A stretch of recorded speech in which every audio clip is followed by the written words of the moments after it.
Kembali lagi di Adias Podcast. Hari ini kita suasananya berbeda dari yang biasanya. Kita hari ini podcast di PDPAL Kota Banjarmasin.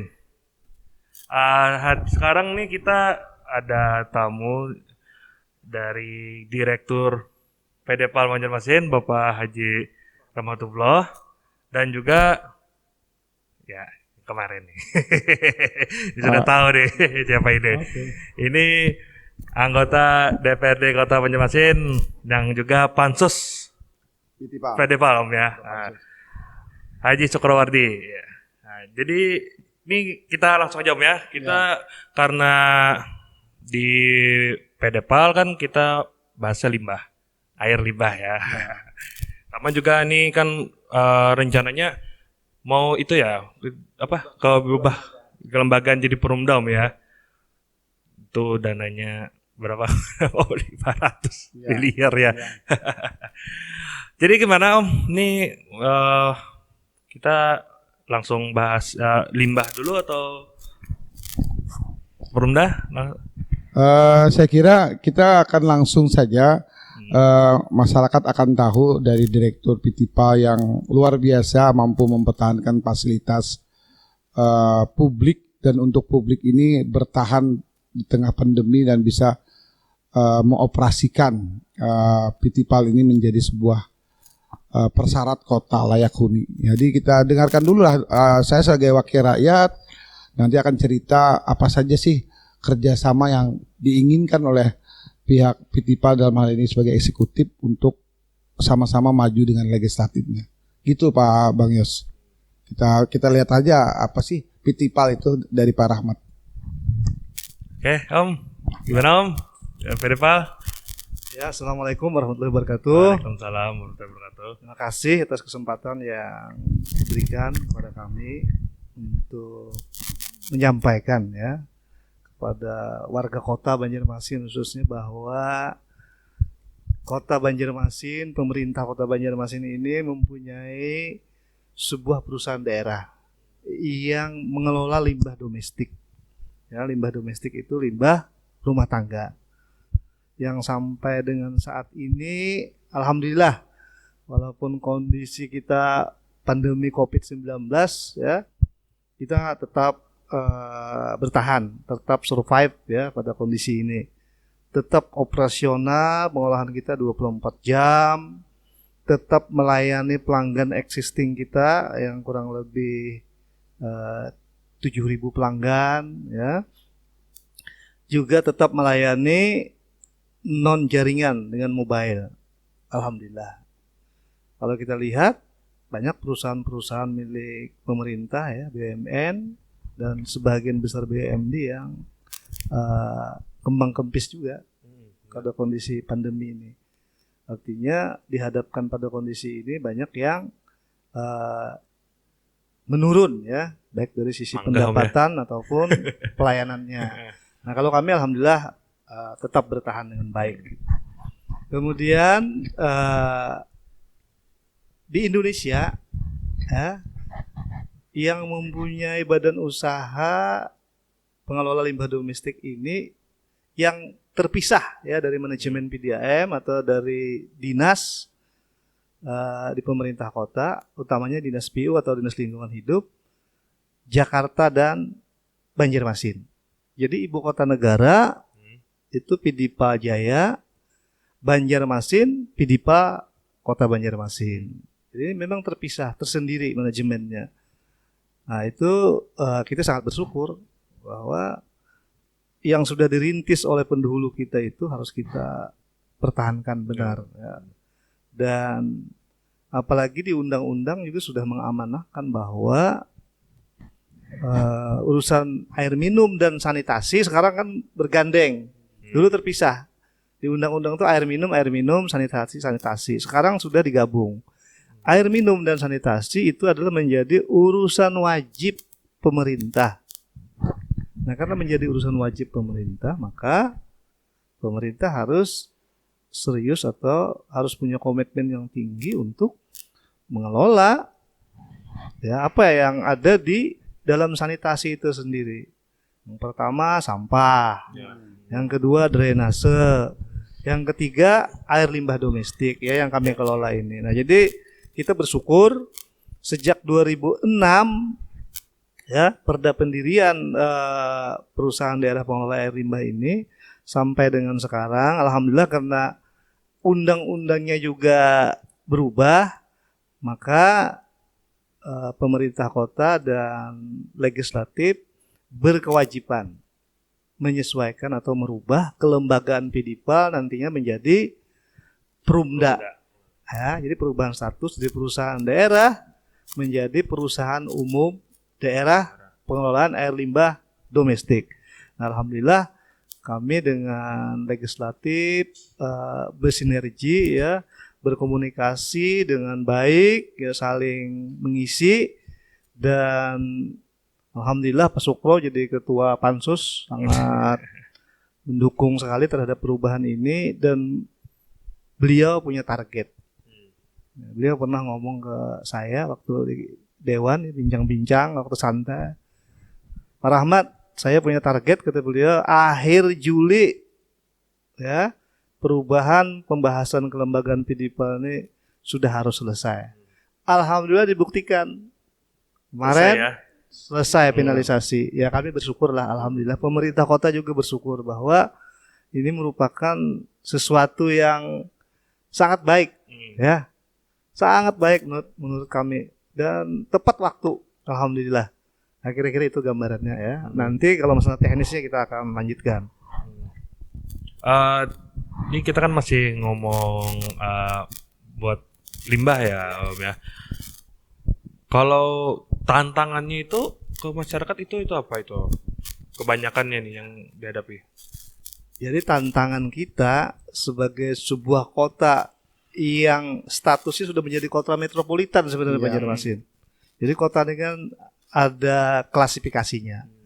Kota kecil atau kota sedang, kota maju, kota metropolitan, bahkan nanti menjadi kota megapolitan. Nah, kita masih metropolitan ya. Tantangannya kalau dari sisi pengelolaan limbah domestik atau bagian dari sanitasi itu sendiri, bahwa yang pertama masyarakat kita perlu ya kita berikan pemahaman. Ada wakil rakyat juga menyampaikan ke konstituen dan ke masyarakat. Kami juga salah satunya hari ini ya kita berbicara ini nanti kan siarkan, di-share ya ke masyarakat. Nah, mudah-mudahan nanti masyarakat dengan kita bertemu di sini menjelaskan, mereka lebih memahami lagi kondisi Kota Banjarmasin bahwa sanitasi atau air limbah itu sangat penting dikelola sebagai sebuah kota metropolitan. Itu yang pertama ya, kita bagaimana merubah mindset masyarakat. Yang kedua, karena kita sudah memulai ya dari awal pembangunan sistem jaringan, maka tentu saja harus ada investasi untuk mengembangkan jaringan ya. Di samping itu kita juga ada yang non jaringan ada, tapi utamanya kita jaringan karena sudah terbangun 7 kawasan instalasi. Nah, untuk mengembangkan atau mengoptimalkan pengolahan yang ada, maka harus ada investasi pengembangan jaringan yang nanti langsung koneksi dari rumah-rumah warga atau masyarakat, baik itu komplek atau kampung. Nanti yang sudah dipasang jaringan, ya mereka diharapkan dengan sadar mau koneksi, ya WC-nya atau klosetnya, tidak lagi sistem septic tank. Karena septic tank di kota kita ini, saya meyakini 98% itu masih cubluk, masih memberikan pengaruh yang luar biasa terhadap pencemaran air bawah tanah atau air sungai dari sisi bakteri E. coli-nya, dan itu berbahaya. Jadi secara bertahap dibantu nanti oleh legislatif ya, bersama-sama bagaimana kota Banjarmasin ini nanti menjadi sebuah kota yang dari sisi pengelolaan limbah domestiknya benar-benar sesuai ya dengan kriteria sebuah kota yang maju gitu kan. Ya. Nah, kami berharap ya, kami sebagai operatornya sebenarnya sangat berharap ya komitmen bersama kita. Karena kalau tidak bersama berat. Benar. Saya selalu beranggapan begini, kalau kita membanding atau mengkomparasi dengan negara tetangga, itu kan, kenapa orang cepat misalnya maju dari sisi kelola sanitasinya atau limbahnya? Karena memang komitmennya bersama, kuat dan konsisten dijalankan. Ya, nah, kita berharap seperti itu juga. Kenapa orang bisa? Kita mestinya bisa. Harus bisa ya. Nah, saya juga ada semangat sebenarnya dari Pak Wali, Pak Sukro waktu rapat itu beliau menyampaikan beberapa kali, kalau bisa dipermudah, kenapa dipersulit? Kan gitu. Kalau bisa dipercepat, kenapa diperlambat? Nah, itu sebenarnya kalau kita maknai ya, untuk kemajuan sebuah kota, maka ayo kita bersinergi ya di bidang kita masing-masing, dan tentu saja ada keterkaitannya nanti ya. Nah, kalau kata-kata itu dijalankan ya, dimaknai dengan baik dan dijalankan secara konsisten, saya meyakini kita akan menjadi sebuah kota yang yang metropolitan itu bisa sesuai dengan sebutannya ya. Nah, itu baru dari sisi limbah domestik. Kalau di sisi yang lain mungkin bisa saja nanti yang lain menjelaskan ya. Kalau kami dari sisi air limbah, kita bersyukur punya 7 instalasi dan semua bisa operasional pada kondisi pandemi ini, dan alhamdulillah kami sekarang sudah banyak dikunjungi atau silaturahim baik dari masyarakat, sekolah, perguruan tinggi, badan atau lembaga, bahkan peneliti dari luar negeri juga datang ke PITIPA Kota Banjarmasin. Itu tadi Om ya, kan PDPAL ini kan mengangkut bukan mengangkut sih ya, ya menangani lah ya, menangani limbah domestik kan, itu kan diantaranya kan kayak limbah rumah tangga ya, mohon maaf kan kayak tinja apa segala macam itu ya, nggak ada ke arah untuk B3 Om. Jadi gini, pemikiran itu ada. Kami kepengen sebenarnya. Jadi di samping limbah domestik atau limbah rumah tangga, kita ini kan harus juga mengembangkan usaha lain supaya ada keseimbangan antara pendapatan dan operasional. Misalnya kami berkeinginan membangun atau mengoperasionalkan insinerator misalnya. Insinerator itu kan limbah-limbah klinik, rumah sakit. Ya. Apalagi sekarang zaman pandemi ini. Masker ini kan sebenarnya secara standarisasi WHO tidak boleh dibuang sembarangan, dibuat nggak boleh, itu dibakar sebenarnya, ada pada suhu tertentu. Nah, kami pengen sebenarnya, dan kami tetap berusaha ke arah situ, tapi utamanya kami mengelola limbah domestik, mengolah ya, kemudian bagaimana standar Kementerian Lingkungan Hidup dan peraturan gubernur itu kami penuhi, dan alhamdulillah hasilnya memang kami memenuhi. Artinya nanti bisa dilihat hasilnya kan, dari inputnya ya, dari rumah tangga masuk ke RSPS istilah kami ya, bak pengumpul utama itu, kemudian dipompa ke pengolahan, diolah di pengolahan kami sistem RBC, kemudian hasilnya dikeluarkan ya di outletnya itu, dan disalurkan lagi melalui drainase kami ya. Airnya bisa dilihat jernih, itu sebagian dikembalikan ke sungai, sebagian. Nah, kalau di luar negeri itu tidak dibuang ke sungai, dimanfaatkan lagi. Tapi di kita sementara seperti itu. Ke depan saya berharap sudah kita bisa untuk laundry, bisa untuk kolam renang, bisa untuk perhotelan. Bahkan kalau di luar negeri kan bisa untuk mandi ya, untuk ya seperti itu. Jadi harapan kami memang ke depan kami harus mengembangkan usaha. Nah, kemudian di samping limbah domestik, kami juga melayani limbah yang dihasilkan oleh pelaku usaha, niaga, restoran, hotel. Cuma karena keterbatasan jaringan, Sebahagian yang belum tersentuh jaringan kami pakai mobile, disedot, nanti dibuang di pengolahan diolah, baru dikembalikan lagi ke sungai. Lumpurnya, sedimentasinya yang dikeringkan dijadikan pupuk sementara, tapi belum dikomersilkan, hanya dipakai untuk kepentingan sendiri. Alhamdulillah di Pidipa subur. Ini rindang banget. Nanti kalau siapapun yang pengen berkunjung ya, nanti di sini welcome aja ya. Silahkan. Mau nyantai apa di sini. Ya itu tadi juga makanya kita janganlah buang sampah di sungai ya. Nanti PDPOL udah bersihin, tapi buang sampahnya tetap di sungai. Iya. Terus yang untuk Perumda nih, ya gimana sekarang? Ya, Sampai tahap mana? kata kuncinya tadi apa yang dikatakan Pak Rahmat. Kita ini kan diciptakan oleh Tuhan selalu berpasang-pasangan. Ketika pasangan ini satu visi, satu misi, eksekutif, legislatif, tentu akan membuahkan hasil kepada masyarakat juga. Ya. Makanya ketika kemarin, alhamdulillah teman-teman di Dewan ada yang namanya tugas Dewan itu kan ada unsur legasi ya. Ketika ada inisiasi dari pemerintah kota untuk mengatakan Pitipal ini berdasarkan undang-undang harus menjadi sebuah kemandirian yang sudah tertunda. Lalu regulasi ini diinisiasi oleh pemerintah kota untuk membentuk namanya Raperda, rancangan peraturan daerah.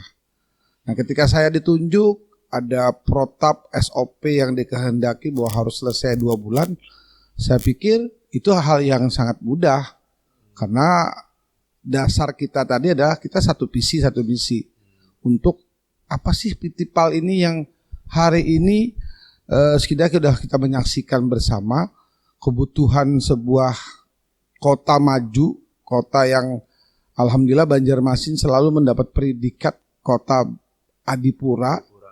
Nah tentu ini menjadi persyaratan yang tidak boleh diabaikan. Terus potensi-potensi lingkungan ini. Nah, ketika regulasi ini mengatakan bahwa harus ada penyertaan modal dan harus berbentuk Perumda, inilah salah satu yang saya lihat bagaimana nilai perusahaan ini bisa sustainable, bisa punya value, maka regulasinya disegerakan untuk disepakati. Kami merancang bersama anggota Pansus yang terdiri dari anggota Komisi 3 dan Komisi 4, diarahkan oleh unsur pimpinan untuk bagaimana regulasi ini bisa berjalan dengan efektif. Maka tahapannya kami melihat potensi itu, melihat visi misi daripada perusahaan, apa potensinya. Setelah itu kami melakukan studi komparatif kepada pihak-pihak terkait dan contoh. Nah, pihak terkait itu di Kementerian BUMD Jakarta dalam negeri bahwa benar Undang-Undang Nomor 54 itu mendorong bahwa harus ada kemandirian daerah dalam rangka mengelola suatu perusahaan yang berorientasi bagaimana secara sosial mempunyai keuntungan. Apa yang dikatakan Pak Rahmat tadi, potensi limbah di bawah air itu luar biasa. Dan ini jangan main-main, kita sudah pernah ada kena musibah kan. Benar. Kota 1000 sungai akibatnya banjir. Penyebabnya banyak sekali. Nah, salah satunya sedimen-sedimen yang lumpur di dalamnya yang tidak pernah dikelola. Nah, potensi inilah yang membuat spirit kami di Pansus bisa bekerja sama dan pembahasan sangat efektif efisien, maka belum sampai deadline sekian kita bisa menyelesaikan. Tinggal satu langkah lagi diparipurnakan ini sistematika yang ada di sana. Ketika ini saya ada lembar persetujuan, sudah lembar negara mengatakan ini ada resmi, kami juga di Pansus sudah beragreement kepada eksekutif untuk sama-sama deklarasi komitmen bahwa Pitipal ini milik kita bersama, potensi kita bersama untuk kita sama-sama. Bahkan kami menarik sekali ketika melakukan studi kooperatif di Bekasi. Bahwa ternyata potensi itu ada dan itu diharuskan. Satu buah rumah itu wajib sekali dalam 1 tahun untuk dibersihkan tempat pembuangan akhir manusia membuang kotoran.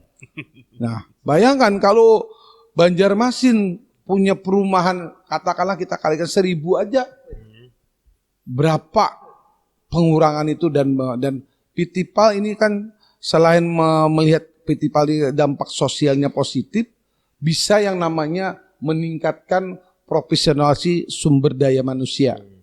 Orang akan berpikir bahwa limbah aja bisa menghasilkan nilai ekonomi, ya kan?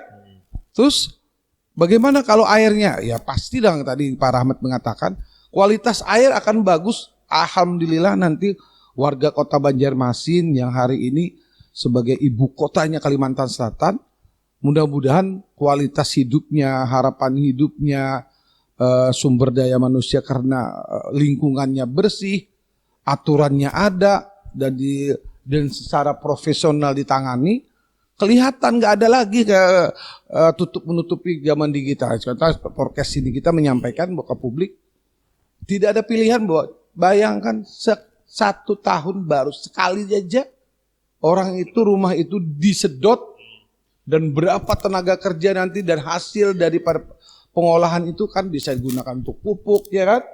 Bisa kembali ke air, itu bisa dikonsumsi untuk, ya tadi coba lihat kantor di sini aja. Saya yakin ini kantor yang sangat rindang, teduh, dan hasil dari kenapa jadi rindang teduh itu mungkin Pak Rahmat dengan semangat profesionalnya, penyiraman daripada pohonnya sangat rutin, airnya ada, tidak ada kekeringan kan? Karena pengolahan limbah dimanfaatkan beliau untuk mencoba juga di lingkungan sini bagaimana ada kolam ikan, bisa rekreasi terbatas, alam terbuka ya. Akhirnya betul di konsepnya pandemi ini akan berakhir kalau kita konsepnya berdamai dengan alam. Nah, inilah kami sebagai legislatif bersyukur punya amanah, punya menyelesaikan ini. Bagi kami ini adalah satu legenda hidup atau amanah kami sebagai wakil rakyat, bisa bersinergi secara apik. Tinggal dokumen deklarasi kami itu sama-sama saling watchdog-nya lah, saling mengawasi satu sama lain untuk apa berjalan rule of the game on the track. Sehingga ya kita dengan Pak Rahmat akan berusia lah. Akan kita nanti pada usia yang sudah tidak produktif lagi, kita akan melihat bahwa generasi kita generasi sehat ya Pak Rahmat ya.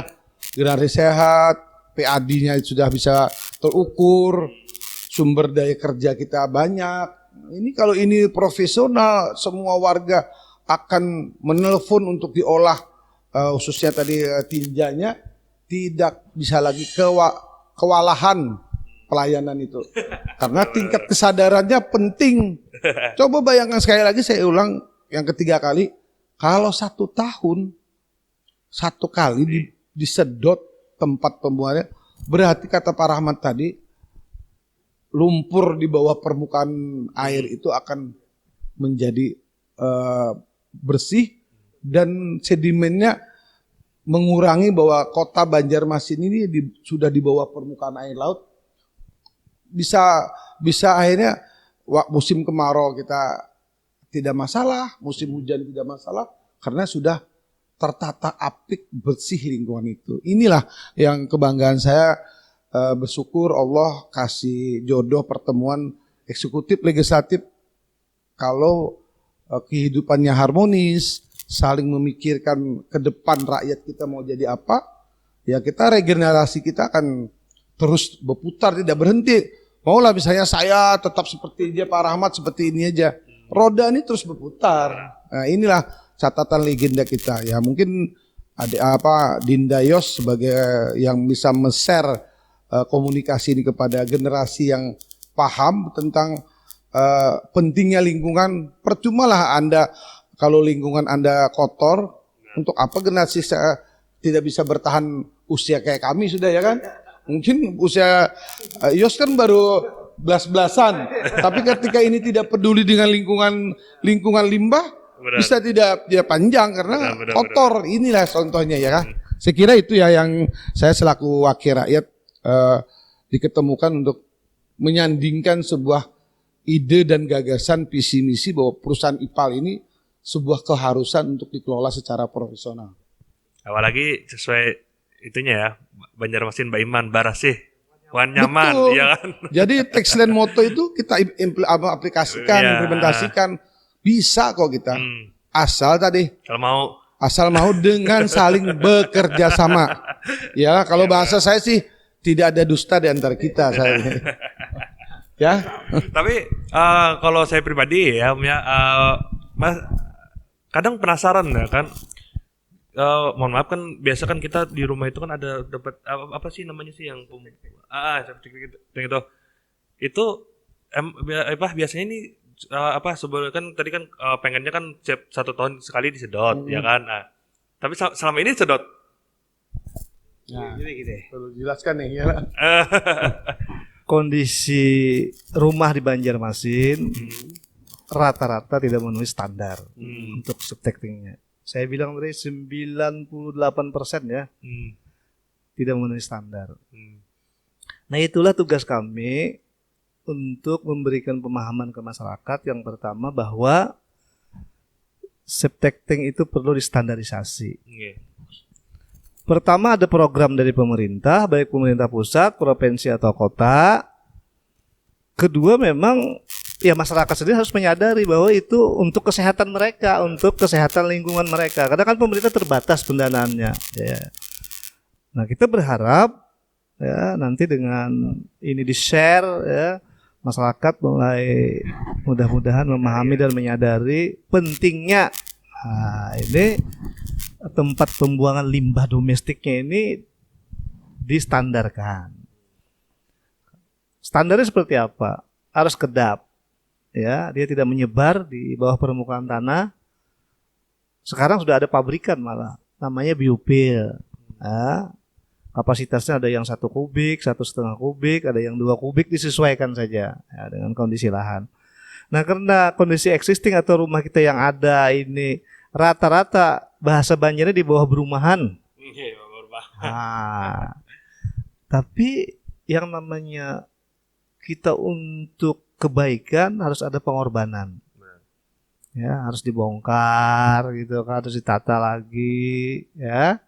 Disesuaikan dengan kemampuan biayanya. Nah, pemerintah juga membantu, ada program. Misalnya contoh kampung hijau, kampung biru atau di daerah Kuin, Alalak. Ada yang dibangun secara komunal, ada yang dibangun secara individual. Itu dalam rangka sebenarnya menata kawasan-kawasan yang memang dianggap kumuh dari sisi pembuangan limbah domestiknya. Nah, itu kan tidak boleh putus, begitu dibangun masyarakat menggunakan nanti tidak dipelihara, tidak dikelola dengan baik, maka secara fungsi nanti tidak efektif. Oleh sebab itu harus ada edukasi, harus ada sosialisasi bersama-sama, dan ini harus dilakukan dengan konsisten. Ya. Kalau hanya nanti diserahkan ke masyarakat saja tanpa diedukasi, ya tidak bisa juga. Bingung nanti. Ya, jadi pemerintah atau melalui badan usaha atau komunitas yang lainnya bersama-sama kita memberikan edukasi ke masyarakat bahwa itu perlu dipelihara untuk lingkungan supaya bagus ya. Kemudian dari sisi pembiayaan, nah kadang-kadang orang kan melihat kalau jadi pelanggan Pidipa nanti mahal, karena mindset mereka duluan mahal. Iya benar. Padahal saya sering membanding kalau diskusi ya dengan kawan-kawan baik di kampung, di komplek atau dimanapun kami diminta penjelasan. Saya yang pertama itu saya tanya gini saja. Di rumah bapak atau ibu ada berapa orang? Kan gitu. Ya. Ada 4 pak, ada 5 pak. Gitu. Pertanyaan berikutnya, karena ini zaman sudah teknologi IT, punya HP nggak? Semua punya pak. Nah, kan? Ya benar. Semua punya, 5 orang punya kelimanya. Ayah, ibu, atau mama, abah, anak, bahkan pembantunya pun punya. Punya. Saya tanya lagi, berapa beli pulsanya untuk hanya berkomunikasi yang kadang-kadang juga Pakai datanya. nah, apa istilahnya untuk bahasa Banjar itu beramian aja. Iya. Nah, kada ada nilai tambahnya kan, hanya untuk beramian, hanya untuk apa bersilaturahim boleh saja ya lewat.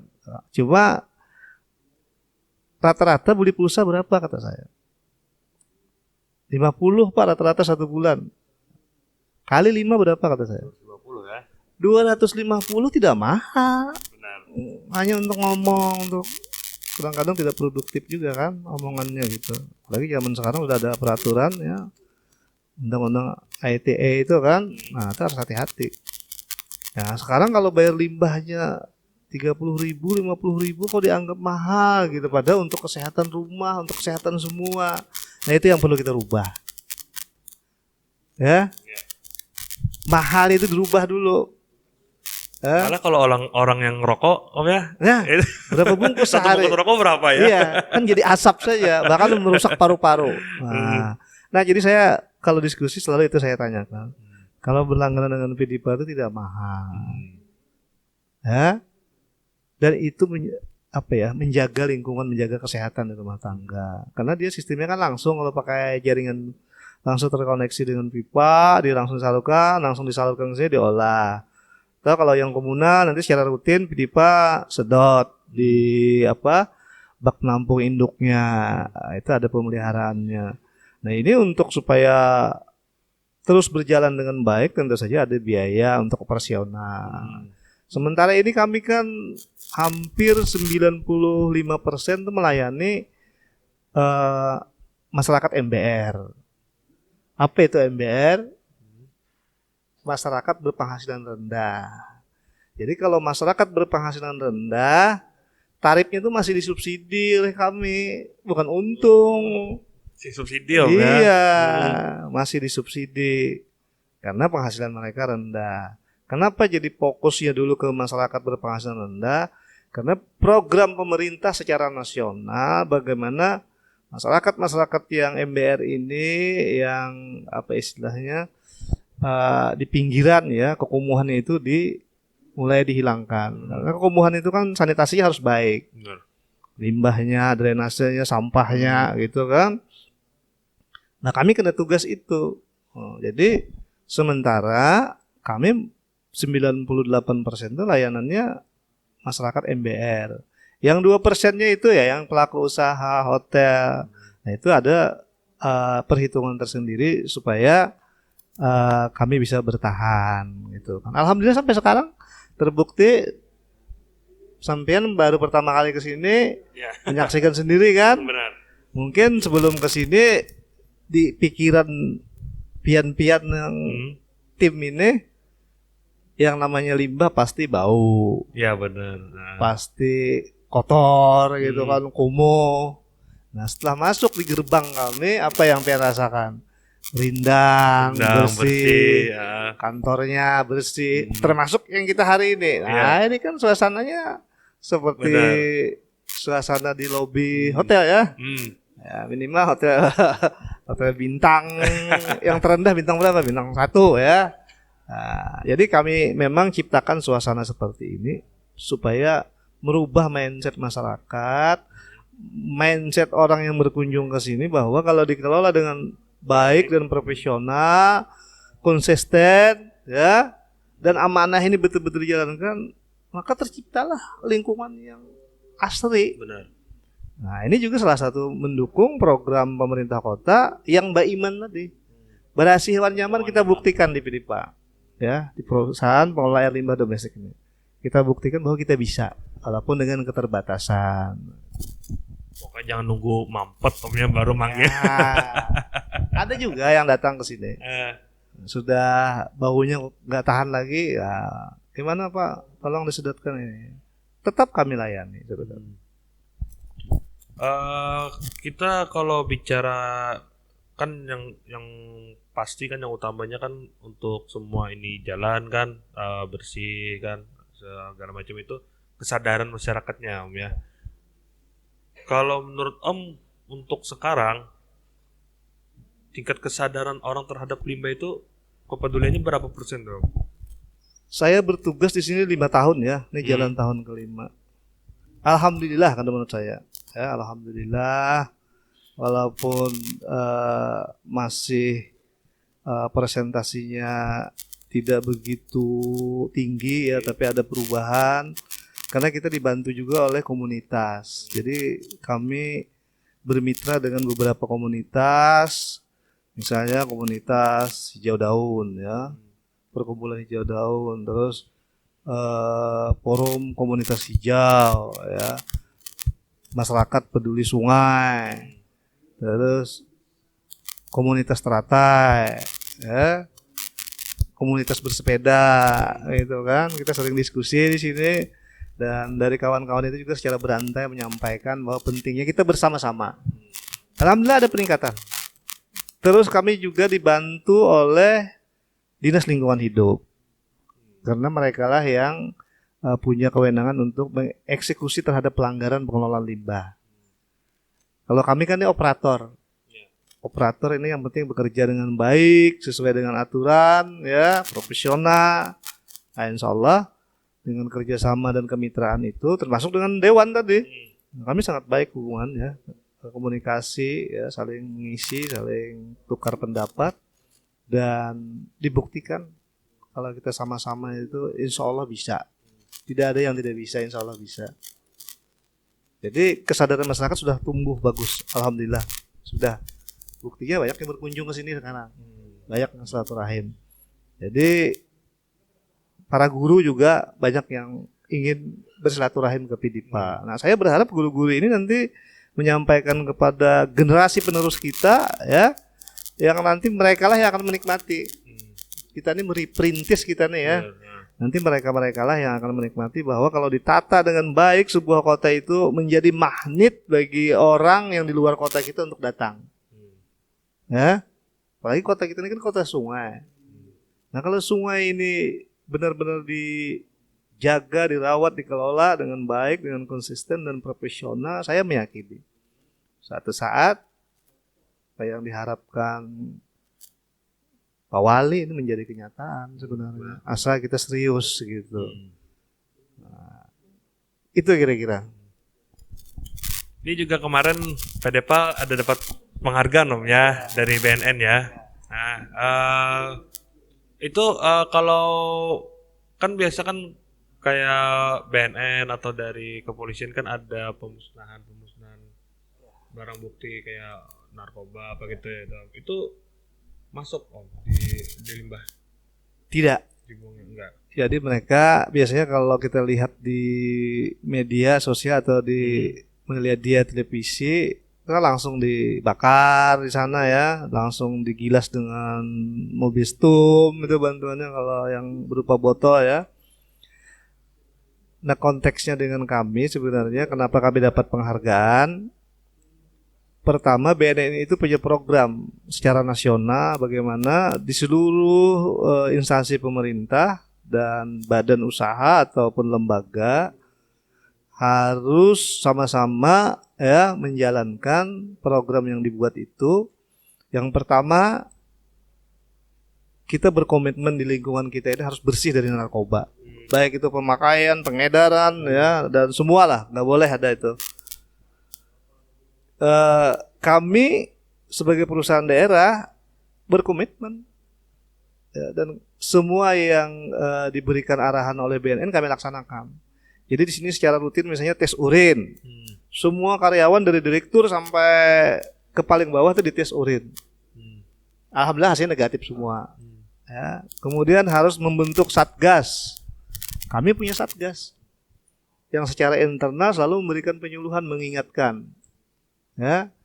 Kemudian kami juga melakukan kemitraan.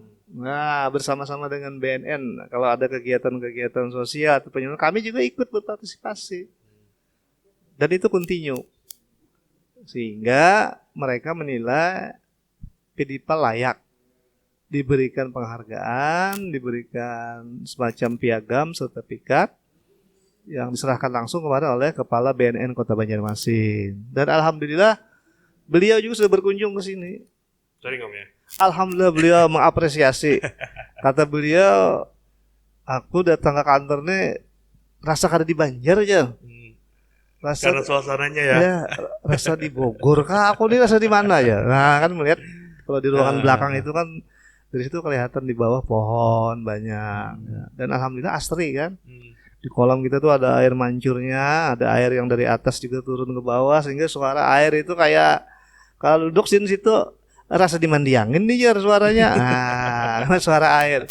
Itu memang kami olah sedemikian rupa supaya memang tamu yang datangnya berkunjung sini merasa nyaman. Itu yang paling penting dulu, merasa nyaman bahwa oh ternyata pengolahan limbah itu tidak seperti yang dibayangkan gitu, yang kumuh, bau, banyak lalatnya. Tapi sudah bisa buktikan kan tadi kita di belakang tadi, kita minum di belakang tadi, 1 ekor pun lalat nggak ada. Iya. Karena bersih tadi ya. Nah itu kuncinya. Ya maaf kalau banyak lalat kadang kan pasti ada yang ya kalau orang bahasa Banjar tuh ada yang dihurung lah. Ya, benar. Dan kasihan kan kalau orang datang saya makan tangannya kayak gini-gini kan karena banyak lalatnya. Kalau di sini insya Allah minum makan tenang, tidak ada masalah karena bersih. Kuncinya itu tadi sama-sama kita bangun. Nah kalau kami memang wilayah kami ini pengolahan limbah, kami ciptakan suasana seperti ini dan bisa gitu, bisa. Kalau itu kalau ini kan biar orang yang lain tahu kan gimana gitu di sini kan. Kalau misalkan orang kalau mau berkunjung biasa aja bisa. Kan lihat kan gimana cara ini kan limbah bisa. Gimana apa kan. Makanya tadi kan kita jangan mindsetnya karena itu limbah kan. Kayak kan kotoran atau apa lalu coba paling riket ya gitu kan. Nah, bisa ya. Makanya Ulun itu selalu kalau ada tamu, kalau ada kawanan pian, baik itu komunitas ataupun perorangan ataupun kelompok. Sebagai contoh begini saja, Ulun kan biasa habis sholat subuh itu mewarung kan budaya kita. Nah, termasuk nih Bung Ica Ilong ya. Nah, Ulun nih orang warung, ya, makanya Ulun banyak tahu kondisi lapangan. Pejuang subuh itu sudah berapa kali ke sini? Ya, 3 kali sudah silaturahim. Pertama mereka datang, wah dalam gambaran mereka ini bau banget nih, ya kumuh ini. Nah setelah datang kaget, masuk di gerbang, bingung ya. Di depan kan kita ada tempat diskusi terbuka ya, yang kita siapkan. Kalau malam hari itu lampunya menyala, kada kalah lawan KP. Siapin kalau malam min datang silakan, buktikan. Diskusilah di sana. Malam kita sini. Diskusi di sana kan sebentar. Nah lalu lu ajak ke sini, Pak Rahmat katanya. Kalau kayak ini ya kami kada sekali 2 kali kita terbuka aja. Insya Allah Julun pian datang aja ke sini, bawai kawanan pian supaya pian sebagai warga kota tahu juga bahwa pemerintah ini punya perusahaan daerah pengelola limbah domestik. Nah itu salah satu cara kita juga untuk menyebarluaskan informasi ke masyarakat. Termasuk hari ini kita. Ini kan nanti di-share kan. Ya, jadi Bang Yos sebagai akhir dari diskusi ya, saya rasa pertanyaan tadi mengena karena Pak Rahmat ingin membangun sebuah edukasi yang secara tidak langsung. Dan orang kita Banjar ini kan kalau kada melihat ini pasti bepander kan. Oh ini nah ketika melihatnya kan bepander kemana-mana. Bepandernya pasti bagus ya lah. Oh ternyata Pitipal ini namanya aja pengolahan limbah. Ternyata caranya mengolahnya pun dengan keteraturan, standarisasi. Jadi kesan bau, kesan kotor itu Pak Rahmat mengatakan bahwa limbah itu sebenarnya ya sama tadi. Kalau kita temenin, kalau kita coba komunikasi dengan baik, maka keteraturan itu akan didapat. Sama aja benda kotor itu bisa ada dampak positifnya kalau kita olah dengan baik. Ya bisa jadi pupuk ya kan. Nah jadi saya kira diskusi kita tentang IPAL ini menjadi suatu keharusan. Dan dengan adanya podcast sharing ini mudah-mudahan generasi Yos dan kawan-kawan tadi menawarkan untuk pertemuan dengan ada kegiatan ini, beliau welcome asal dengan juga keteraturan podcast hari ini.